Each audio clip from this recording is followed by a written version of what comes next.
Olá! Boa noite! Vamos esperar o Instagram avisar vocês.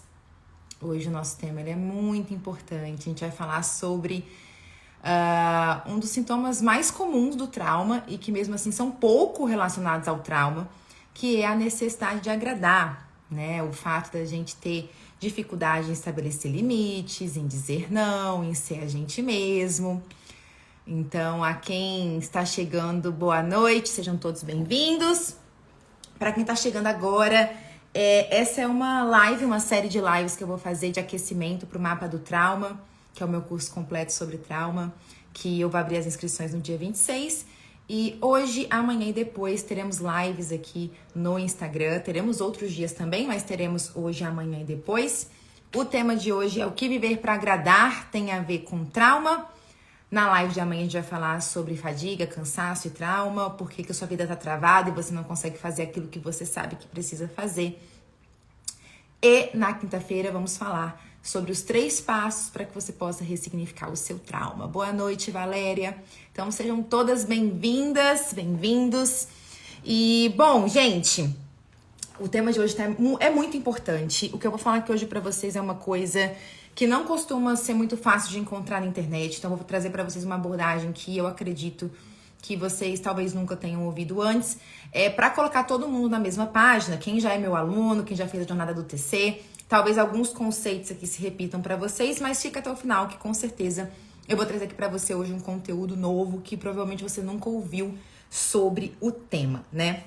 E bom, antes da gente explicar por que a necessidade de agradar tem a ver com trauma, de que forma isso se relaciona e como que a gente pode começar a se trabalhar para que essa defesa traumática não fique mais acionada, porque sim, muitas vezes quando a gente pensa na necessidade de agradar, e antes da gente começar a falar, deixa eu trazer para vocês aqui algumas características desse padrão, né? Então, se eu olhar aqui para baixo é porque eu tô olhando para minha colinha que eu fiz aqui uns bullet points.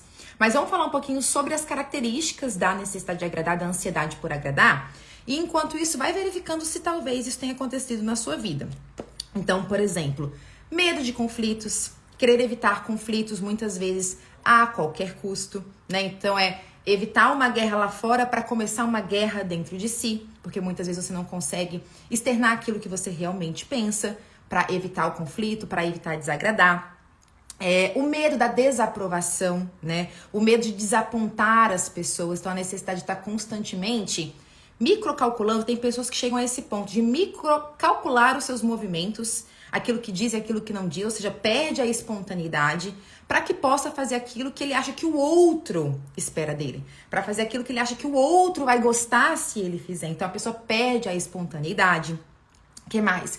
Muitas vezes esse comportamento ele pode também se apresentar como bajulação mesmo, né? A ansiedade por agradar pode ser algo como a bajulação mesmo, ou seja, eu estar ali o tempo inteiro, não de uma forma natural, porque eu realmente tive uma vontade de externalizar o quanto eu gosto daquela pessoa, mas de uma forma um pouco artificial mesmo, de estar o tempo inteiro ali elogiando o outro e falando que o outro é isso, que o outro é aquilo, e que eu tô à disposição. E esse é um comportamento que está camuflando muitas vezes a necessidade de ser aceito por essa outra pessoa, né? Então é como se eu ser eu mesmo não fosse suficiente. Eu tenho que fazer algo a mais para essa pessoa prestar atenção em mim.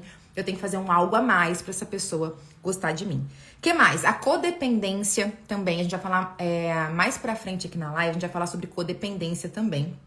Então aguardem aí, eu tenho que trazer alguns conceitos para vocês para que a codependência fique mais claro. Mas a codependência é um padrão muito comum quando a gente fala sobre a ansiedade por agradar, né? Então, na codependência, eu vou fundir as minhas necessidades com as necessidades e os desejos do outro, né? O limite entre o outro e eu, ele fica um pouco difuso.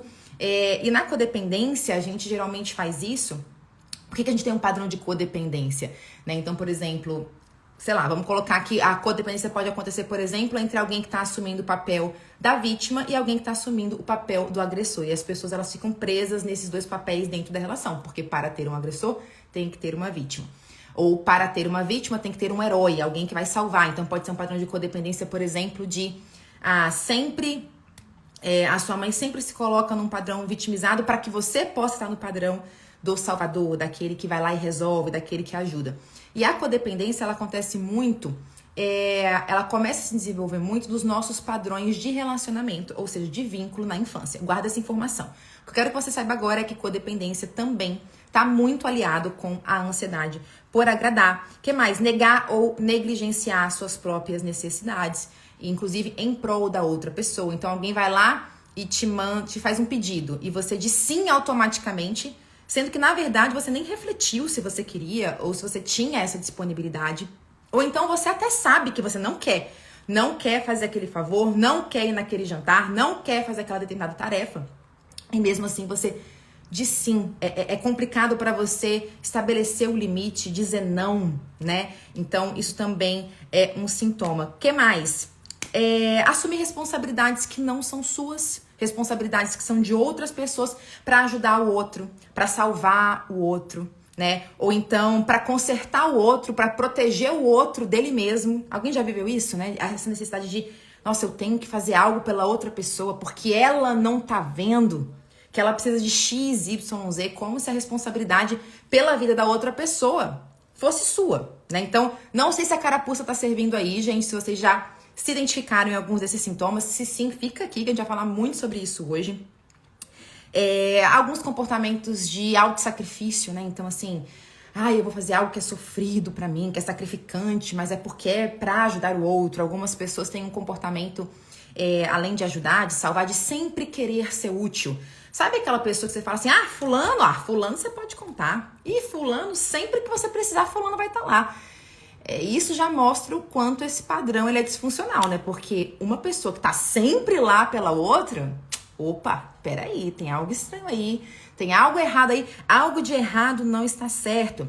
Ou então, se justificar demais, você combinou um almoço com alguém. E aí chegou no dia, você teve um outro compromisso, você não vai poder ir no almoço. Ou você não tá afim de ir pro almoço, né? Aí que é pior ainda, porque se tiver um outro compromisso, ainda tem uma desculpa pra você falar por que você não vai pro almoço. Agora, se você simplesmente não quer ir, aí pronto. Quando você viu, tava no automático lá 3 parágrafos no WhatsApp pra você tem que contar a vida inteira, cada detalhe de por que você não pode ir, ao invés de simplesmente virar pra pessoa e falar, olha, hoje eu acordei sem vontade de ir e não vou. Ainda mais na cultura brasileira. Gente, vocês concordam comigo que a cultura brasileira é uma cultura onde é mais difícil da gente conseguir estabelecer limites, as pessoas levam muito pro pessoal. Então também, além da criação e dos traumas que a gente vai falar hoje, também tem a questão cultural nisso aí, né? Não sei se vocês concordam comigo, se sim, vão colocando aqui no chat pra mim. Então, ou por exemplo, você contratou um serviço e aí você pagou por esse serviço, muitas vezes um serviço caro. Só que aí não fica como você gostaria e você fica mal de expressar para a pessoa que você não gostou, mal de cobrar que aquele serviço, por exemplo, seja refeito, para não criar um mal-estar ali com a pessoa, e muitas vezes você simplesmente fica com aquele serviço meia boca, paga de novo. Caraca, galera, a gente paga de novo. Alguém já passou por essa situação? Porque isso é um sinal claro que algo de errado não tá certo. Não sei se vocês concordam comigo, porque não é possível, não tem como tá certo. Medo de expor quem você realmente é, medo de falar aquilo que você realmente pensa, e aí isso acaba fazendo com que você não consiga ser espontânea, né, ou espontâneo, e muitas pessoas que... A Amanda falou que cobra quando você vê se tá ruim. Que bom, Amanda, que bom, que deveria, né, afinal de contas, o acordado não sai caro. E... quando a gente não consegue ser espontâneo, né, isso muitas vezes atrapalha a gente em diversas áreas da vida. Na nossa vida amorosa, na nossa vida profissional. Ainda mais pessoas que estão querendo divulgar o seu trabalho aqui na internet, que é essa grande ferramenta.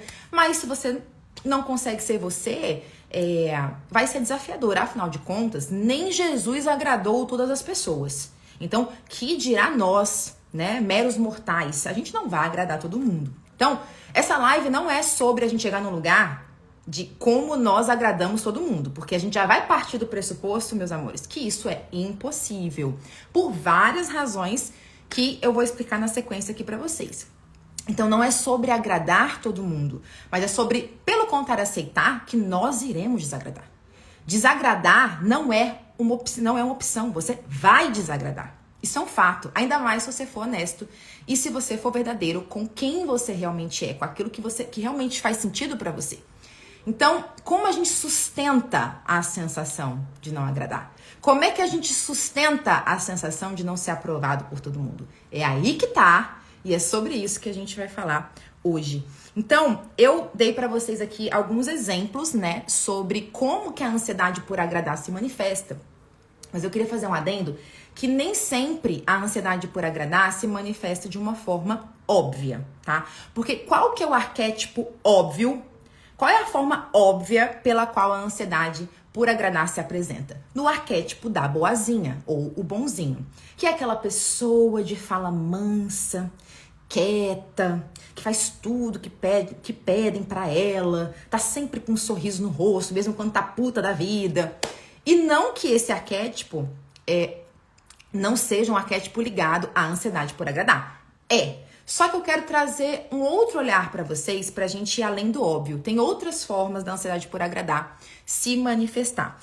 Então, por exemplo, às vezes você pode até nem ter esse arquétipo da boazinha, né? Você é aquela pessoa que... não sei, talvez você tenha um padrão um pouco mais... Quando a gente for falar de estratégia de defesa do trauma, luta, fuga, congelamento e ansiedade por agradar, fica aqui, ainda hoje falaremos sobre isso. Pode ser que você tenha um padrão mais de lutar quando você tem uma ameaça de talvez enfrentar as pessoas. Então pode ser que por conta disso você não esteja nesse padrão da boazinha e do boazinho. Mas ainda assim, por exemplo, pode ser que você tenha um padrão de fazer tudo pelas pessoas.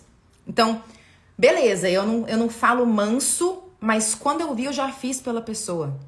Quando eu vi, eu já peguei a tarefa, um trabalho, por exemplo, isso é muito comum. E isso aqui eu vou fazer uma meia-culpa porque é o meu perfil total. Porque eu não tô no arquétipo da boazinha, mas é aquela pessoa que deixa que eu faço. Ninguém nem pediu, era pra fulano tá fazendo.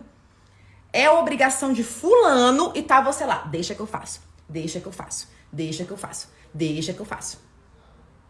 E isso também tá escondendo o mesmo padrão. Primeiro que é um padrão de controle, ou seja, um padrão aonde eu quero controlar o que tá acontecendo, porque eu aprendi... provavelmente, que eu tinha que fazer as coisas sozinha, que eu não podia contar com ajuda, daqui a pouco a gente fala sobre isso. Mas, além disso, se a pessoa faz e você não gosta, você quer evitar o desconforto de ter que dar o feedback, evitar o desconforto de falar pra pessoa que ela não fez do jeito que você queria, evitar o desconforto de talvez ter que ser mais flexível. Então, assim, também é ali uma estratégiazinha oculta para que você... evite ali o conflito com as pessoas, né? Então, pode ser aquele padrão, você nem é aquela pessoa do arquétipo da boazinha, mas você é a pessoa do tanto faz. O tanto faz também tem a ver com negligenciar as próprias necessidades, né? É aquela que você vai no restaurante, a pessoa... O que você quer comer? Tanto faz. Pra onde você quer viajar? Tanto faz. O que você quer? Qual é a profissão que você quer seguir? Desde que me dê dinheiro? Tanto faz. Mas peraí, gente. Como assim tanto faz? Em que momento que você perdeu contato com as suas necessidades? Em que momento você deixou de se conectar com você para entender o que você realmente quer? Porque, vamos ser honestos, não é tanto faz. E tem coisas que não podem ser tanto faz, inclusive, né? Então, às vezes é um comportamento mais passivo, agressivo. É aquela pessoa, né, que o semblante zen... o tom de voz zen, mas que está sendo agressivo nas palavras. É algo que não necessariamente está dentro do arquétipo da boazinha, do bonzinho, e que ao mesmo tempo também está ali escondendo, talvez, não estou falando que em 100% dos casos, um medo do conflito, de desagradar, de desapontar. Então, assim, tudo isso pode se manifestar de muitas formas, né? Não necessariamente somente de formas óbvias. Então, o que a gente vai explicar hoje é por que isso acontece. O que tudo isso que eu falei tem a ver com trauma e principalmente como que a gente faz para poder ir além desse padrão para voltar a estar num lugar de autenticidade, né? Então, antes da gente continuar, me fala aqui nos comentários se fez sentido para você e se você tem alguns desses sintomas, né? Se a carapuça serviu. Valéria falou, o problema é que às vezes a gente tem tanta vontade de agradar o outro que adoece de tanto desagradar a si mesmo. Exato! A gente vai falar um pouquinho sobre isso hoje. O problema não é, então eu nunca posso agradar o outro, eu nunca posso ser generosa, eu nunca posso ser simpática com as pessoas. Não é sobre isso. Mas é sobre se perguntar, eu tô negligenciando a mim mesma no momento em que eu agrado e sou simpática? Eu tô sendo honesta comigo mesma no momento em que eu estou agradando ou sendo simpática? Então, é muito mais nesse sentido. Então, me falem, vamos dando aqui. Se você tá gostando do conteúdo, vai colocando o coração aí. Não esquece de enviar essa live também para alguém que precise ouvir. E, bom, meus amores, vou falar agora pra vocês por que isso acontece. E aí mora uma explicação que provavelmente você não ouviu antes. Quer dizer, se você for meu aluno, parte da explicação você já ouviu e a outra vai ser novidade pra você. Explicação número 1 de por que isso acontece. O Gabor Maté, não sei quem já ouviu falar no Gabor Maté. Gabor Maté é um médico renomado, que é uma das pessoas, dos especialistas, dos maiores especialistas em trauma no mundo. Ele fala que a gente tem, enquanto ser humano, a gente tem 2 necessidades básicas. Anota aí. A necessidade básica, número 1, é vínculo, e a segunda necessidade básica é autenticidade, tá? Então, vamos explicar cada uma de uma vez. Vínculo é uma palavra que a psicologia ama, mas vamos tirar o psicologuês aqui e vamos explicar o que é vínculo. Vínculo é relacionamento. Então, a nossa primeira necessidade é relacionamento, porque o bebê humano, ele nasce muito desprotegido, concordam? Se você deixar um bebê humano ao Deus dará, no meio da selva, sem um outro adulto, uma outra pessoa responsável por esse bebê, ele não vai durar muito tempo. Então, vínculo para o ser humano é uma necessidade básica. Se você não tiver vínculo, você vai literalmente morrer se você for um bebê. Mas a necessidade do vínculo ele vai para além da necessidade de ser cuidado ali na primeira infância, até que você tenha se desenvolvido o suficiente para cuidar de você mesmo. O cérebro humano, ele só se desenvolve no vínculo. Pega isso aqui que eu vou falar para você. Presta atenção. Quando a gente nasce aqui no mundo, a gente tem uma pré-programação, digamos assim, ali neural. Mas a maioria das nossas conexões neurais ainda não foram feitas. Por quê? Porque elas vão ser feitas depois que a gente nasce, na nossa relação com as pessoas, para que esse cérebro seja o cérebro mais adaptado àquele ambiente possível. Ou seja, você vem com uma pré-programação que te diz que você vai aprender a falar um dia. Mas você vai aprender a falar japonês, mandarim, chinês ou inglês ou português, vai depender do quê? Do vínculo. Então, quando eu tenho o vínculo, eu aprendo a linguagem. Por exemplo, se uma criança fosse criada somente por pessoas que falam linguagem de sinais, o cérebro dela teria conexões diferentes das suas e ela aprenderia outros comportamentos. Por quê? Porque existe um ambiente. E isso é uma estratégia de sobrevivência muito inteligente, porque concordam que o cérebro tem que estar mais adaptado àquele ambiente em que ele está o possível, para que ele tenha maiores chances de sobreviver? Então, a gente precisa do vínculo para aprender como se relacionar. E a gente precisa do vínculo para a coisa mais importante. Gente, eu vou falar para vocês uma coisa aqui. Sabe qual é a coisa mais importante na vida de uma pessoa? Chuta. Dinheiro? Não, é bem importante também, mas não. Comer bem? Não. Respirar direito? Não. Qual é a coisa mais importante na vida de uma pessoa? Talvez você nunca tenha ouvido essa palavra, mas eu vou explicá-la pra você. É a capacidade de se autorregular. O que é a capacidade de se autorregular? Na vida, a gente passa por vários estresses. Concordam? A vida não é só, mamãozinho. A vida tem vários estresses. Então, o nosso sistema nervoso, ele tá preparado para lidar com o estresse, porque a vida não é só coisas boas. É luz e é sombra. É dificuldade e é coisas maravilhosas. Quando o estresse vem, se você não sabe regular, se autorregular, ou seja, se você não sabe pegar os seus sentimentos, as suas emoções, as suas sensações e lidar com aquilo de uma maneira adequada, você vai se desorganizar. Então, por exemplo, é aquele momento que você sente um nó no estômago, e aí, no momento que você sentiu um nó no estômago, você fica, ai, que coisa horrível, eu senti um nó no estômago. Aí, porque você sentiu um nó no estômago, você começa a ficar com medo da sensação que você tá sentindo. E porque você ficou com medo da sensação que você tá sentindo, você começa a ter pensamentos distorcidos sobre o que tá acontecendo. E aí você começa a entrar num looping, onde o próprio medo da sensação intensifica a sensação e você se desorganiza completamente. Então, claro que existem milhares de coisas importantes para a vida aqui. Colocar um amor, concordo, amor é super importante. Mas se eu não tenho a capacidade de me autorregular, eu vou ficar desorganizada várias vezes. E vários dos sintomas que vocês me trazem, minha vida não vai pra frente, eu não consigo me posicionar, ou então, por exemplo, eu não consigo me sentir à vontade quando eu tô conhecendo alguém e tô procurando um relacionamento afetivo, eu fico ansiosa, eu fico carente, é porque você não tá sabendo se regular, é porque você tá desorganizado, o seu sistema nervoso tá desorganizado. Então é muito importante que a gente tenha essa capacidade. Só que a única forma de você aprender isso, a única não, né? Porque quando é adulto você pode aprender isso depois. Assim, vai dar muito mais trabalho. Aqui foi o meu caso e provavelmente é o caso de vocês. Mas o ideal pra gente aprender isso é no vínculo, no relacionamento lá na infância. Então, quando o bebê, a criança, tá se relacionando com os seus cuidadores, o cérebro dela não tá maduro. De quem é o cérebro maduro da relação? O adulto. O adulto deveria ter a capacidade de se regular. Por quê? Porque para se regular, você precisa ter o córtex pré-frontal formado. Essa área do cérebro leva até 30 anos para se completar a sua formação. Então, eu vou repetir. A parte do cérebro responsável a se autorregular demora até 30 anos para ficar pronta. É por isso que a gente faz tanta cagada quando a gente é mais novo e adolescente, que a parte ali da regulação, ela não tá 100%. Se o cérebro demora quase 30 anos para chegar lá, você acha que uma criança tem essa capacidade? Me responda, não. Então, ela precisa aprender a se autorregular através da sua regulação. Como assim? A criança ficou com medo.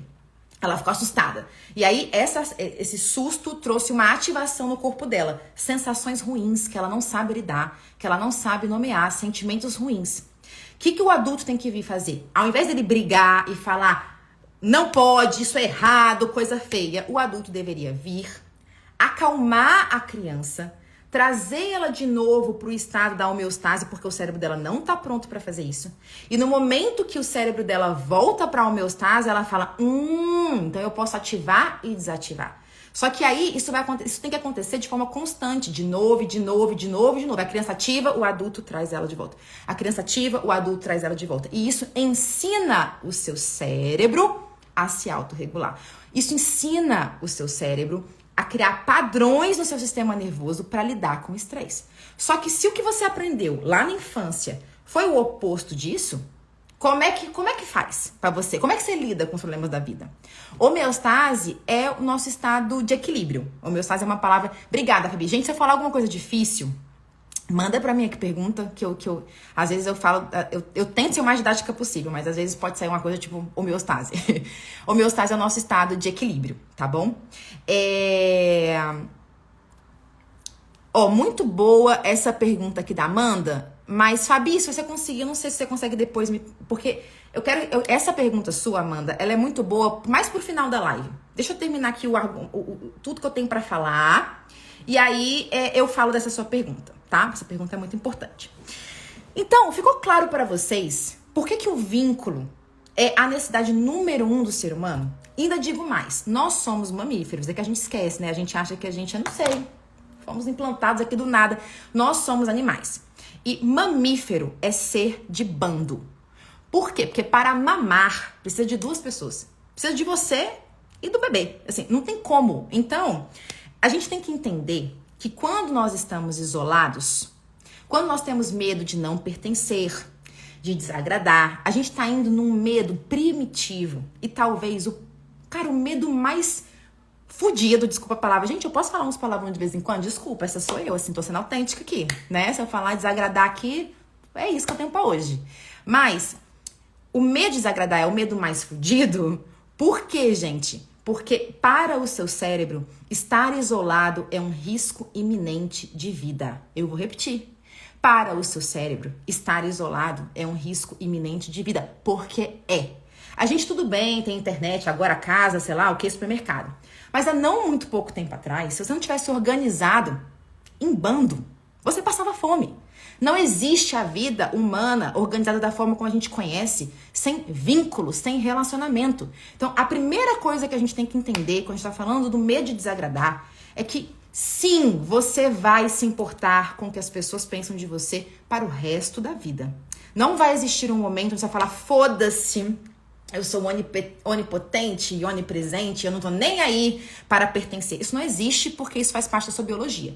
O que não pode é o medo de desagradar paralisar você.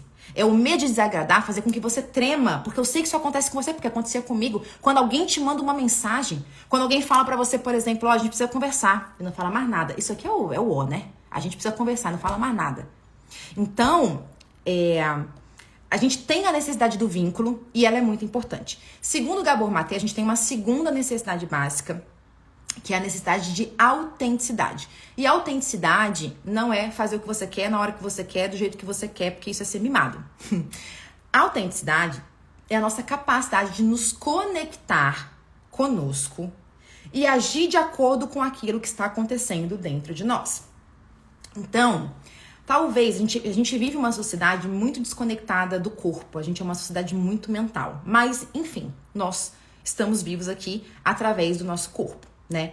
Então, segundo quem, o quê, Fabi? Não me perdi aqui desse segundo quem. Nós estamos desconectados do nosso corpo. E o que acontece? As nossas sensações físicas e as nossas emoções, elas são informações para a nossa ação. Guarda isso. Sensação e sentimento é informação para ação. Quando você tá, por exemplo, falando com alguém e você sente um nó no estômago, geralmente a gente está desconectado do corpo e nem tá prestando atenção no que tá acontecendo aqui dentro. Mas o que tá acontecendo aqui dentro é uma informação para você, de como você deve agir ou não, se aquela pessoa é confiável ou não, se você deve ir por aquela rua ou não, se esse emprego faz bem para você ou não. Então, a gente literalmente se desconectou das nossas sensações. E pro Gabor Maté, a autenticidade é a capacidade de estar conectada com o que está acontecendo dentro de mim. Porque isso aqui é a bússola. Os sentimentos e as sensações são a bússola. As pessoas falam assim, mas eu não sei o que eu faço. Você está desconectado do teu corpo, porque o teu corpo não mente. Se você se conectar com o teu corpo, você vai saber o que fazer. Por quê? Porque o corpo está te dando a informação para ação. Só que o trauma, e fica aqui comigo que até o final eu vou explicar, ele impacta diretamente a nossa conexão com o corpo.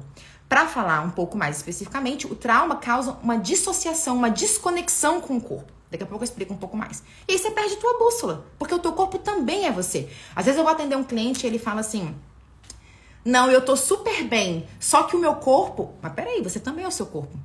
A própria fala da pessoa é como se ela não fosse o corpo dela. Como se, não sei, fosse aqui só uma roupa que ela vestiu, né? Então, a autenticidade é isso. E aí, na infância, a autenticidade e a necessidade do vínculo, eles começam a conflitar. Como assim? Então, eu sou uma criança, eu dependo dos meus cuidadores para sobreviver. E aí, por exemplo, meus pais, eles estão num dia em que eles brigaram muito, a energia na casa, a vibe da casa tá tensa, a criança absorve isso. Então, por exemplo, nesse dia os pais não deram muita atenção para a criança, negligenciaram um pouco mais as necessidades da criança, e a criança começa a ter uma ativação no corpo dela que ela não sabe lidar, e ela começa a ficar irritada. Então, se ela fosse autêntica com ela mesma, o que ela faria para lidar com essa irritação? O que as crianças fazem? Birra. Birra é regulação emocional. A birra é a criança dizendo pra você, tá acontecendo algo dentro de mim que eu não consigo lidar. Eu não sei como lidar e eu preciso extravasar. E quando a gente estuda sobre trauma, a gente sabe que é exatamente isso que ela deveria fazer. Mas o que a sociedade diz pra ela? Não pode fazer. Má menina. E aí quando a criança, por exemplo, começa a gritar ou a fazer uma birra e papai e mamãe viram pra ela e falam, ai, ai, ai, coisa feia. Menina bonita não faz isso, menino bonito não faz isso. A criança, ela recebe uma mensagem que ser autêntica tá ameaçando o vínculo, o relacionamento dela com os pais. Ela começa a receber uma mensagem que se ela for autêntica, verdadeira e coerente com aquilo que ela tá sentindo, ela vai ser punida ou ela vai ameaçar o vínculo. Só que na infância, se você tiver que escolher entre o vínculo e a autenticidade, o que você acha que a criança escolhe? Vínculo ou autenticidade? Não precisa ser muito gênio para saber que a criança escolhe o vínculo. Por quê? Porque em termos de sobrevivência, de fato, o vínculo ele é mais importante. Mas aí na vida adulta, o jogo vira. Porque se você tá fixado num padrão de privilegiar os vínculos, sempre, sempre, sempre, toda hora, porque não é seguro ser você, você não vai conseguir na vida adulta fazer coisas básicas como escolher a profissão. Porque você está desconectado de você. Ou se posicionar, estabelecer limites, finalizar uma relação abusiva. uma relação de codependência, não vai conseguir. Por quê? Porque você está viciada em privilegiar o vínculo, tá? Então, pega essa explicação, agora eu vou juntar algumas outras, e daqui a pouco a gente vai explicar por que então, ansiedade por agradar, todos os sintomas que eu falei lá no início, são coisas muito mais complexas do que normalmente as pessoas tendem a falar. Porque parece que é tipo assim, ai, para com isso, parece que a pessoa tá tipo assim, ai que mimimi. Nossa, estabelece limite, para de ser mocoronga, para de... Como se isso fosse uma escolha da pessoa, né? A ansiedade por agradar, a Fabi até falou isso num post que ela me ajudou a escrever, e faz muito sentido pra mim, é que a ansiedade por agradar não diz sobre a sua incapacidade, ela diz sobre a sua dor. Então, a solução não tá em se chicotear mais porque você tá tendo esse comportamento, mas sim entender da onde vem a dor que fixou esse padrão em primeiro lugar. Tá fazendo sentido pra vocês? Bom, o que mais eu quero falar pra vocês? Peraí que eu vou beber uma aguinha, que eu tô falando muito. E quando envolve trabalho, porque no corporativo isso existe muito. Como assim? Dá um exemplo aí pra mim que daqui a pouco eu comento.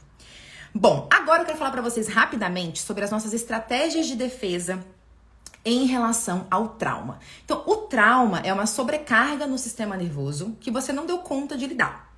Então, basicamente, existe um estresse, existe um perigo que vai ligar o sistema de alarme do seu cérebro para que você possa se mobilizar para se proteger diante daquele perigo.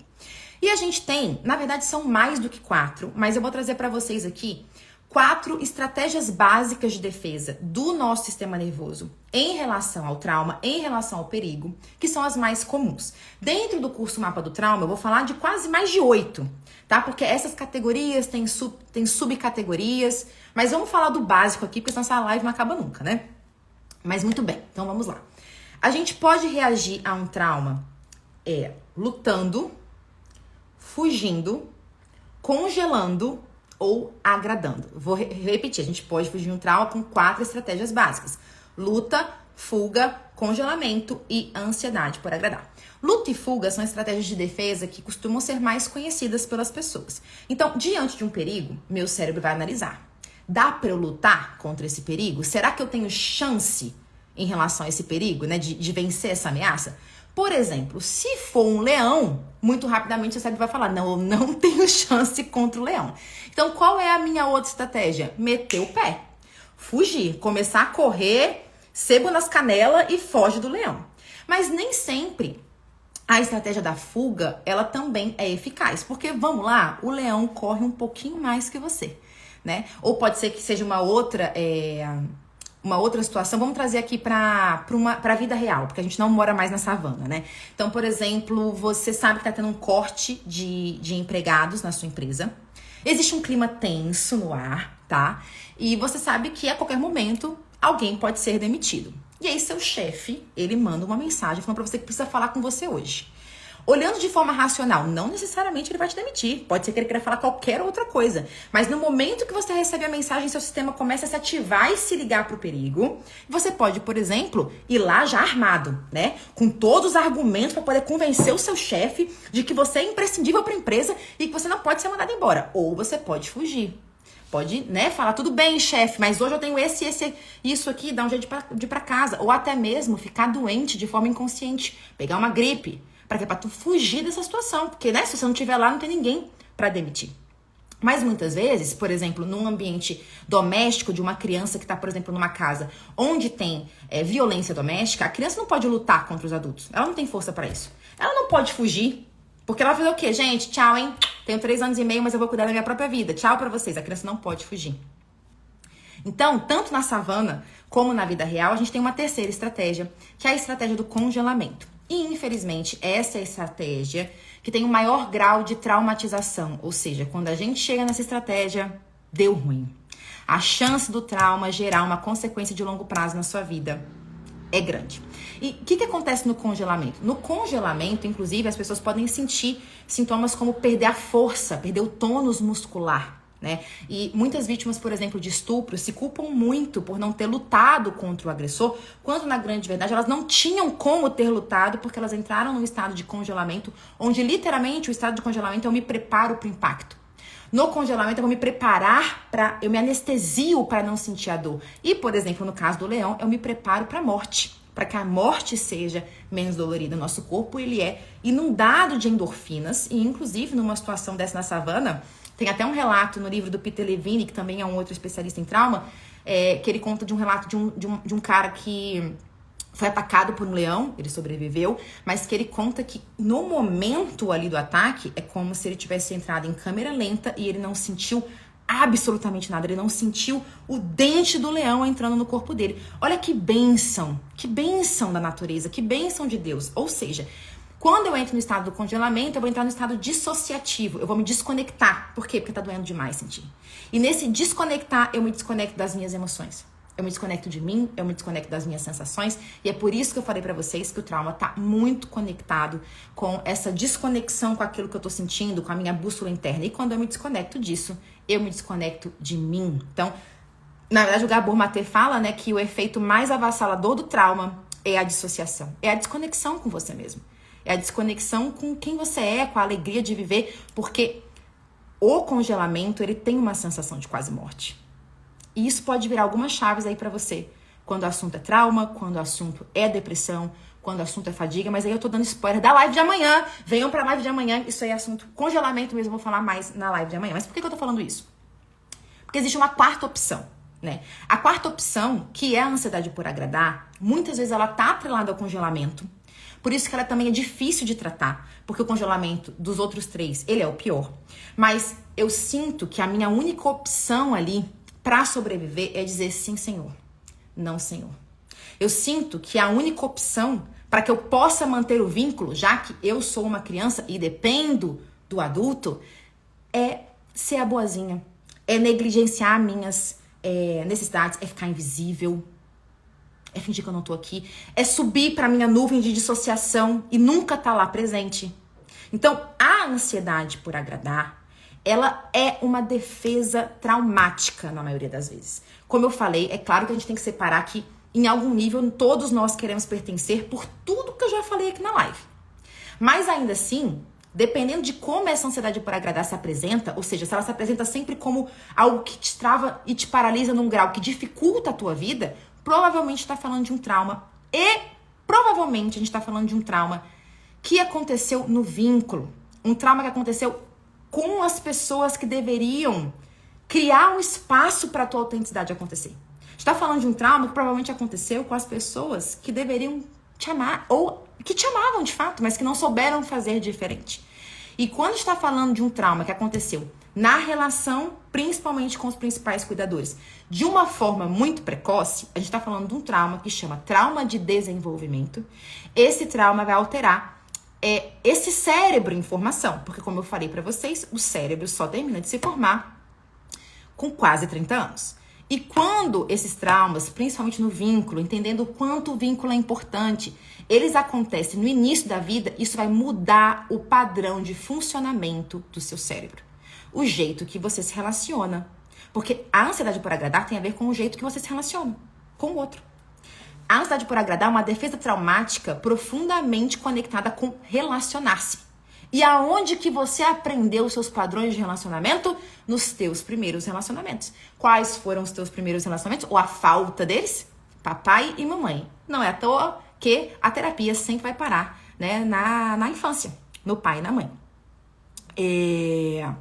Fabiana, por que esses cuidadores também devem estar traumatizados e ensinam isso para proteger a criança? Foi porque eles também aprenderam isso na infância, né? Claro, isso é um ciclo vicioso, um ciclo ruim. É claro que esse pai e essa mãe não conseguem oferecer essa regulação emocional para a criança porque eles não têm. E por que eles não têm? A criança chora, a criança faz birra, o próprio adulto não tem a capacidade de se regular porque ele não aprendeu isso na infância. Ele também ouviu, não chora, engole choro. Ele também ouviu esse tipo de coisa. Então, é uma reprodução. O que eu tô querendo trazer pra vocês aqui, gente, e é por isso que esse é o meu propósito. Esse é o meu propósito. A Oprah falou assim, ó. Se eu tivesse que subir numa mesa para que as pessoas entendessem o impacto dos traumas no início da infância, eu subiria numa mesa. A Oprah falou que essa era uma das principais missões dela. E, cara, também é a minha. Não só o trauma infantil que acontece na infância, mas todos os outros, porque pra mim está na raiz de quase tudo de ruim que acontece na humanidade hoje, né? Então, por que a ansiedade por agradar é algo tão desafiador? Porque tá geralmente atrelada a traumas no desenvolvimento, traumas que aconteceram na infância, no vínculo com os seus cuidadores. E assim, vou dar uma má e uma boa notícia. A má notícia é que esse é um dos traumas mais difíceis de tratar. Por quê? Porque ele aconteceu emaranhado com a formação do seu cérebro. Os padrões de conexão cerebrais, eles já estão ali de alguma forma. A base foi feita na infância. Tá? Então essa é a má notícia. Esse não é um trauma fácil de lidar, não é mesmo? Não vou mentir pra vocês. Mas o lado bom tem solução. E eu bati cabeça, porque esse também é um tipo de trauma que eu sou sobrevivente, durante quase 15 anos para encontrar a resposta. A resposta, estou compartilhando parte delas com você, principalmente na live do dia 22, onde eu vou falar os 3 passos para trabalhar o trauma, mas também e principalmente no meu curso, o Mapa do Trauma, que vai acontecer no dia 26/9, que eu vou abrir o carrinho, e aí é um curso hiper completo, porque já deve ter dado para perceber que trauma não é uma coisa simples de explicar, é uma coisa longa. Tem temas aqui que, por exemplo, sei lá, eu teria que dar uma palestra de 5 horas para poder explicar alguns temas, né? E é por isso que nem tudo pode ser aqui em lives. Certas coisas a gente precisa de um grupo, de um curso, todo mundo com o mesmo propósito, criar uma base, explicar coisas mais básicas para depois chegar nas coisas mais complexas. Valéria, é possível curar 100% um trauma? E os seus sintomas? Calma aí, a gente não vai embora ainda não, que ainda tem várias coisas importantes pra falar. Vocês não querem como? Eu dei só o que é o problema. Vai embora ainda não, que ainda vou falar o que é um pouco do como. Fica aí. Essa é a pergunta de milhões, né? Dá pra curar 100% um trauma? Já me perguntei muito isso. Porque como sobrevivente de trauma, muitas vezes eu ficava, cara, não tem solução, eu perdi a esperança. Não tem o que fazer, já fiz tudo. Gente, se eu contasse pra vocês tudo que eu fiz pra chegar a essa conclusão aqui, meu amigo, não tem dinheiro e tempo que chegue, né? Mas a conclusão que eu cheguei aqui até o momento é que a gente não pode ser taxativo e falar assim, em qualquer caso é 100% curável.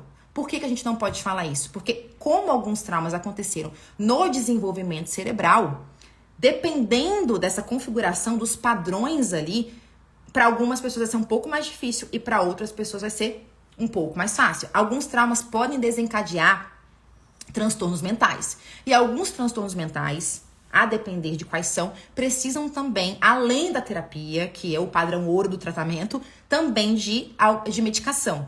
Então, assim, não vou ser taxativa e falar, sim, todo trauma pode ser 100% curado. Mas é possível. E eu posso falar por mim, né? Deixa eu dar um exemplo pra vocês aqui da minha vida pessoal. A minha história em si, eu vou contar mais na live do dia 22, tá? Quem quiser fofocar, saber da vida dos outros, da minha no caso, que é quase um livro aberto, eu vou contar no dia 22.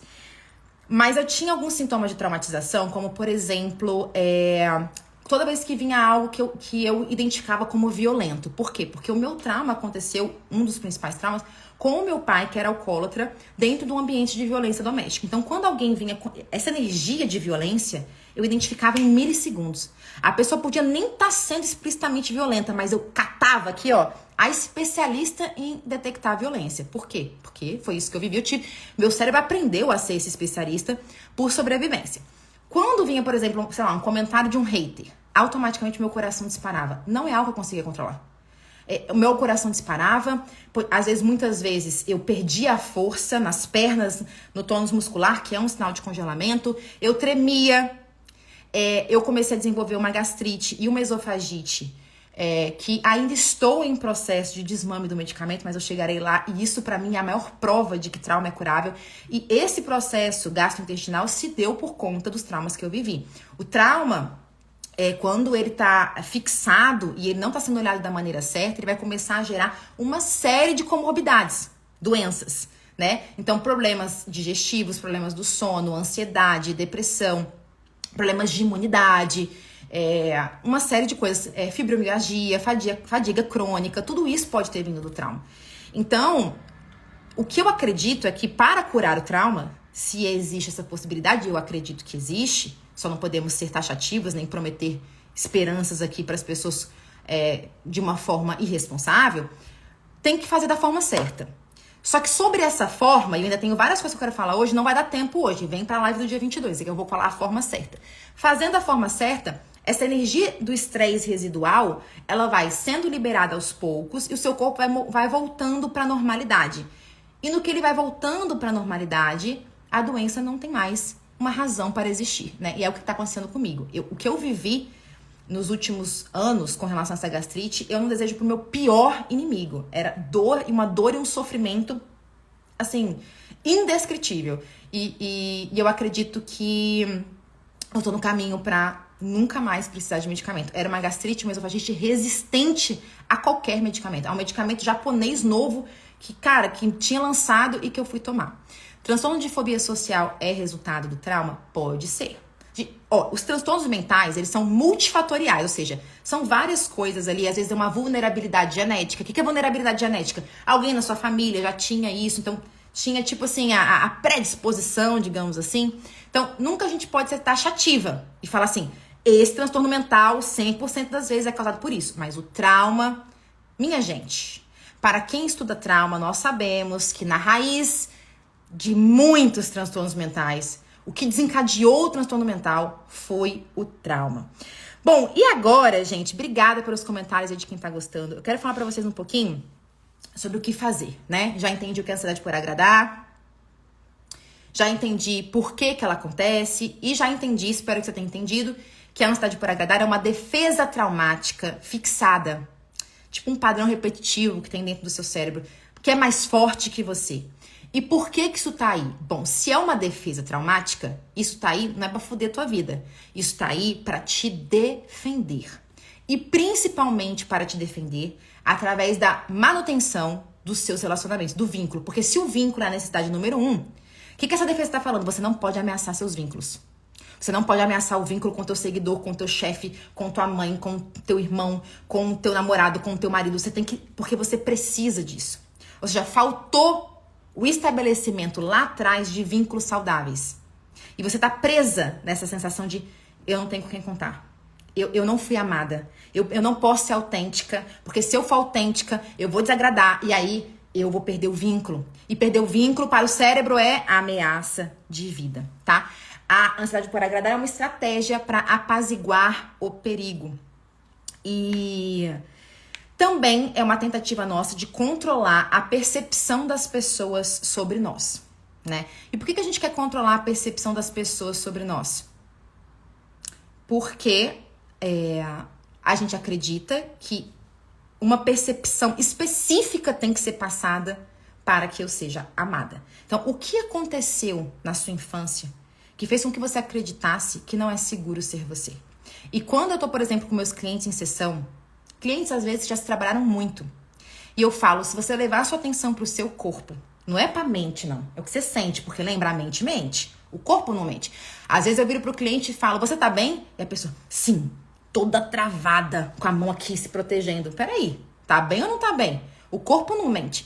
Então, quando eu pergunto pra pessoa, leva a atenção pro seu corpo, não pra tua mente, não pro cabeção. Você consegue, quando você pensa em ser você, ser espontânea mesmo, é tipo, não vou calcular, eu vou ser eu, do jeito que for pra ser. Seu corpo consegue relaxar? Você consegue se sentir à vontade pra ser você, de verdade? Eu chuto que a maioria de nós não. E é esse o problema que tá travando muita coisa na sua vida. Então, o que a gente precisa fazer? A gente precisa treinar o seu sistema. Primeiro, a gente precisa ancorar segurança no seu corpo. Isso é uma coisa que eu vou falar muito na live do dia 22, mas se você viver um trauma, o trauma é o oposto da segurança. O trauma é o oposto da sensação da segurança. Então, muitas vezes a pessoa, ela sabe qual é o conceito da segurança, mas se eu, de novo, trago ela pro corpo e pergunto, você sabe qual é a sensação no seu corpo sentida, vivida, visceral de segurança? A pessoa fala não. Ou seja, o que isso quer dizer? Que ela não tá em nenhum segundo relaxada. Que ela tá hipervigilante, vendo se ela tá ameaçada, se vão gostar dela, se ela vai ser aceita o tempo inteiro. Puta que pariu, que coisa exaustiva. E eu falo por causa própria. Não tô falando isso aqui de teoria, não. Falo de quem viveu isso, né? Então, o que a gente precisa fazer para lidar com isso? Bom, em primeiro lugar, você precisa descarregar esse excesso de estresse traumático que foi acumulado ao longo de toda a sua vida, nas situações onde você chegou à conclusão que você não podia ser você, porque isso era uma ameaça ao vínculo, porque você não seria amada se você não fosse do jeito A, B, C ou D ou E. Você tem que pegar esses momentos de trauma e descarregar a energia traumática. Para mais informações sobre esse item, favor estar na live do dia 22, daqui 2 dias. Anote na sua agenda. O que mais que você pode fazer para lidar com a ansiedade por agradar? Se a ansiedade por agradar, muitas das vezes, foi criada num vínculo na infância que não foi saudável, você precisa do oposto. Você precisa estabelecer vínculos saudáveis com as pessoas. Vínculos saudáveis são curativos. Por que muitas pessoas fazem terapia e isso ajuda a vida delas? Porque às vezes o terapeuta é a primeira pessoa de muita gente que você consegue ter um vínculo saudável. Alguém que te respeite, que consiga estar em presença com você, né, que consiga ser suporte para a tua dor. Porque às vezes a gente está em momentos de desafio e tudo que a gente quer é vínculo saudável. O que é vínculo saudável? É alguém que tá lá, dá a mão para você e fala, tô com você. A pessoa não tá lá para te consertar, para falar, por que você não faz isso? A pessoa não tá lá para falar, não fica assim, não. E porque isso, assim, as pessoas não fazem por mal, elas até querem ajudar. Mas o que eu tô falando para você quando você tá mal e eu falo, não fica assim, não? Que eu não tô suportando a tua dor, que eu não consigo ficar em presença com a tua dor. Que quando você tá em dor, eu também fico na dor com você, porque a gente, lembra que eu falei da autorregulação? A gente não desenvolveu essa capacidade e se você quer que a sua vida dê certo, você precisa desenvolver essa capacidade, porque essa capacidade vai retreinar o seu cérebro para não ver perigo em tudo. Vai retreinar o seu sistema nervoso a entender quando uma situação é realmente perigosa ou não, porque a gente erra muito nessa análise. Então, eu sei que é desafiador, por isso que olhar para o trauma muitas vezes é o primeiro passo para que você, depois de descarregar a energia traumática, tenha mais facilidade de fazer isso. Mas presta atenção nas pessoas ao seu redor, com quais delas você pode ser você mesmo. E aonde você não puder ser você mesmo, não se demore. Que limites você já consegue começar a estabelecer? Talvez você não consiga ainda, por conta dos seus traumas, estabelecer todos os limites que você poderia e deveria, principalmente. Mas que pequenos limites, treina isso. Treina dizer não. Se você diz sim para uma pessoa 7 vezes na semana, treina dizer não uma vez. Treina começar a criar esse limite, essa borda. Esse aqui sou eu, esse aqui é você. Né? Então, são coisas que a gente pode fazer, ficar atenta para quando eu quero ser generosa com uma pessoa, ajudar uma pessoa, para identificar se eu faço isso de um lugar de autenticidade, de transbordar, ou eu faço de um lugar de querer controlar a percepção do outro, num lugar de querer obter alguma coisa, num lugar de medo de não ser aceita. Então começa a trazer consciência de tudo isso que a gente falou aqui na live, para começar a mudar os seus comportamentos, porque um dos passos para curar o trauma é mudar hábitos e comportamentos. E isso, meu povo, é a parte mais desafiadora. Por quê? Porque a descarga do trauma você faz. A gente vai falar sobre isso no dia 22. Ancorar a segurança você faz. Agora, na hora que você precisa... Porque se esses padrões forem estabelecidos na tua mente, no teu cérebro, lá na infância, vai ser preciso o dia a dia. Uma vez eu vou ver a situação e vou agir de uma forma que eu não queria, mas aí eu vou repensar e na outra eu vou fazer um pouco diferente. Ou seja, envolve processo. Porque você vai precisar mudar isso no teu dia a dia também, tá? Mas é claro, se você não olhar para seus traumas, fica um pouquinho mais difícil, né? Como eu falei pra vocês, a cultura do Brasil ela é especialmente desafiadora nesse sentido, né? Da coisa do limite. Se você for, por exemplo, pra um país americano ou europeu, muitas vezes é muito mais fácil pra ele falar, não, porque eu não tô afim e vida que segue, ninguém leva pro pessoal, né? Então, quero trazer pra vocês que altruísmo e generosidade não é fazer tudo pelo outro. Muitas vezes, a coisa mais altruísta que a gente pode fazer por alguém é dizer não, é estabelecer limite, né? Então, gente, o que eu tinha pra falar é isso, mas eu vou abrir pra perguntas e antes de eu responder as perguntas de vocês, eu queria lembrar vocês que teremos live amanhã sobre por que a sua vida tá travada. Por que você sabe aquilo que você quer fazer e não consegue fazer mesmo assim? O que fadiga e cansaço tem a ver com trauma? Isso na live de amanhã. E na live do dia 22, depois de amanhã, a gente vai falar sobre os 3 passos para você ressignificar o trauma. Vai ser incrível. Lembrando que dia 26/9 teremos as inscrições abertas para o Mapa do Trauma, o meu curso sobre trauma, que tá incrível, gente. Olha, inclusive, na live de amanhã eu vou falar para vocês do cronograma do curso, né? O conteúdo programático, o que vai ter. Não perca. Esse curso, gente, ele tá... É a coisa mais preciosa que eu já fiz em toda a minha carreira, é esse curso. E para você receber o link de inscrição, você precisa ir no link da minha bio e entrar no nosso grupo VIP para receber o link. As lives são sempre às 19 horas, tá? Amanhã e depois. Pergunta da Fabiana: se estamos com o sistema nervoso desregulado há muito tempo, em quanto tempo ele pode voltar ao estado saudável, cuidando das nossas emoções? Isso é uma coisa muito variável. Por quê? Porque o que te traumatizou não é o que me traumatizou e não é o que traumatizou fulano de tal.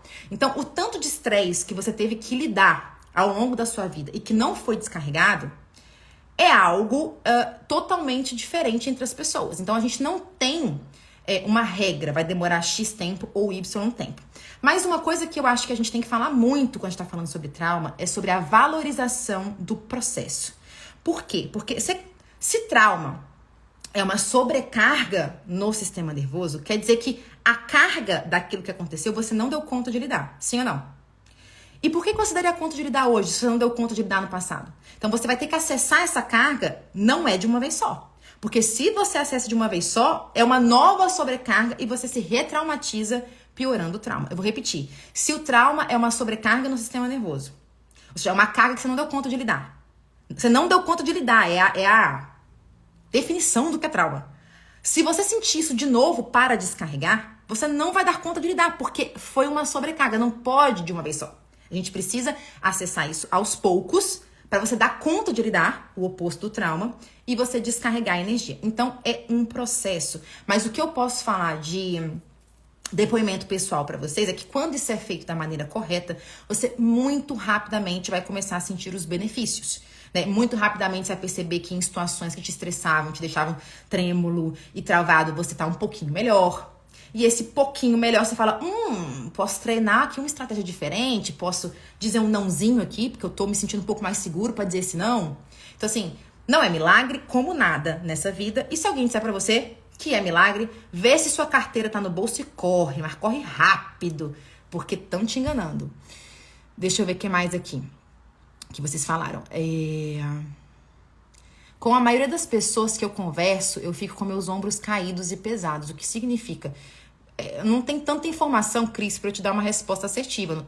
Quando as pessoas falam algo ruim, ou é qualquer coisa? Tipo, se a pessoa falar qualquer coisa com você, bom ou ruim, você fica com o ombro pesado. Eu preciso saber essa informação pra tentar te dar uma resposta um pouquinho mais específica. Gente... Mais alguma dúvida que vocês têm? Gostaram da live? Não se esqueçam da nossa live amanhã e depois. Ó, gente, já fica o seu momento às 19 horas essa semana, entendeu? Pega um lanchezinho, entendeu? Um cappuccinozinho gostoso e vem ficar comigo aqui nas lives. Não se esquece do Mapa do Trauma. A gente vai ter um módulo introdutório incrível, onde eu vou explicar tudo sobre o que é trauma e traumatização, os sintomas, por que a gente repete as situações traumáticas da nossa vida, por que a gente tem uma atração pelo vórtice do trauma, ou seja, uma atração a reviver a dor, né? Quase uma coisa assim de autopenitência. A gente vai falar sobre a neurociência do trauma, ou seja, eu vou explicar pra vocês tudo o que vai acontecer no cérebro no momento do trauma. E isso, gente, é um conteúdo que quando eu descobri me transformou, porque quando eu entendi isso, eu falei, tá vendo? Não sou eu que sou quebrada, errada, esquisita. Isso aí é uma coisa que acontece no meu cérebro. Eu não tenho culpa que o meu cérebro funciona assim. Quer reclamar que o cérebro funciona assim? Fala com Deus. Entendeu? Então a gente começa a tirar o chicotinho da mão, porque a gente começa a perceber que, cara, é como a nossa biologia funciona, entende? A gente vai falar sobre a teoria polivagal, que é uma teoria muito importante no mundo do trauma. A gente vai falar sobre segurança, então quando eu falo aqui o tempo inteiro que segurança é importante, é por conta da teoria polivagal. A gente vai falar sobre o corpo na terapia do trauma. Por que o corpo é importante? Tudo isso da descarga que eu falei pra vocês. Vamos falar sobre estratégias para lidar com o trauma. Enfim, gente, tá? Babado, não percam esse curso. Obrigada, Lúcia, muito obrigada. Natália, maravilhosa. Bruna, Cris, Giovana. Ai, gente, que bom que vocês gostaram. Depois mandem pra mim também as impressões de vocês no direct. E Fabi, é isso. Fabi, gente, Fabi é minha irmã e minha estrategista, né? Porque agora eu sou chique, não sou mais eu empresa. Agora temos uma pessoa aqui que me ajuda a compartilhar esses conhecimentos com você. Fabi, mais algo, amiga? Diz aí se por isso é hoje. Lembrando que amanhã o tema é por que sua vida está travada, porque você sabe exatamente o que você precisa fazer e não consegue fazer. O que cansaço e fadiga tem a ver com trauma. A live de amanhã tá incrível, 19 horas.